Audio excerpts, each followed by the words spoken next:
വയനാട് ലോക്സഭാ തെരഞ്ഞെടുപ്പിൽ LDF-ന് വലിയ തോതിൽ വോട്ട് ചോർച്ചയുണ്ടായിട്ടുണ്ട്. അതുമായി ബന്ധപ്പെട്ട റിപ്പോർട്ടിലേക്കാണ് ഇനി. മന്ത്രി OR കേളുവിന്റെ തിരുനെല്ലി പഞ്ചായത്തിലും LDF പിന്നിലായി.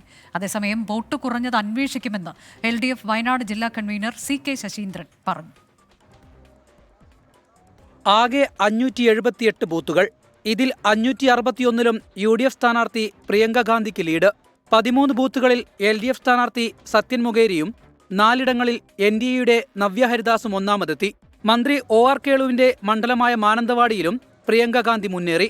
LDF ശക്തികേന്ദ്രമായ മന്ത്രിയുടെ തിരുനെല്ലി പഞ്ചായത്തിലും UDF-നാണ് ലീഡ്. 241 വോട്ടിന്റെ ലീഡാണ് ഇവിടെ പ്രിയങ്ക ഗാന്ധി നേടിയത്. സുൽത്താൻ ബത്തേരിയിൽ 97 ബൂത്തുകളിലാണ് LDF മൂന്നാം സ്ഥാനത്തായത്. കൽപ്പറ്റയിൽ 35-ഉം മാനന്തവാടിയിൽ 39 ബൂത്തുകളിലും മൂന്നാം സ്ഥാനത്ത്. ക്രൈസ്തവ വോട്ടുകൾ അനുകൂലമാക്കാൻ കഴിഞ്ഞു എന്നത് NDAയ്ക്ക് നേട്ടമായി. മുള്ളൻകൊല്ലി, പുൽപ്പള്ളി, പൂതാടി പഞ്ചായത്തുകളിൽ NDA രണ്ടാം സ്ഥാനത്തെത്തി. ബത്തേരി നഗരസഭയിൽ കഴിഞ്ഞ തവണ 5 ബൂത്തുകളിൽ മാത്രം രണ്ടാം സ്ഥാനത്തായിരുന്ന NDA ഇത്തവണ 14 ബൂത്തുകളിൽ രണ്ടാമതെത്തിയത് NDAയുടെ വേരോട്ടത്തിന്റെ ആഴം കൂട്ടുന്നു. വോട്ട് കുറഞ്ഞത് പരിശോധിക്കുമെന്ന് CPIM വയനാട് ജില്ലാ നേതൃത്വം വ്യക്തമാക്കി. ഈ വോട്ടിംഗ് കുറഞ്ഞത് വളരെ ഗൗരവമായിട്ട് പരിശോധനയ്ക്ക് വിധേയമാക്കേണ്ട ഒരു കാര്യമാണ്. നല്ലപോലെ ഞങ്ങളത് പരിശോധിക്കുന്നുണ്ട്. വോട്ട് കുറഞ്ഞു എന്നുള്ളത് യാഥാർത്ഥ്യങ്ങൾ മറച്ചു വെച്ചിട്ടൊന്നും കാര്യമില്ലല്ലോ.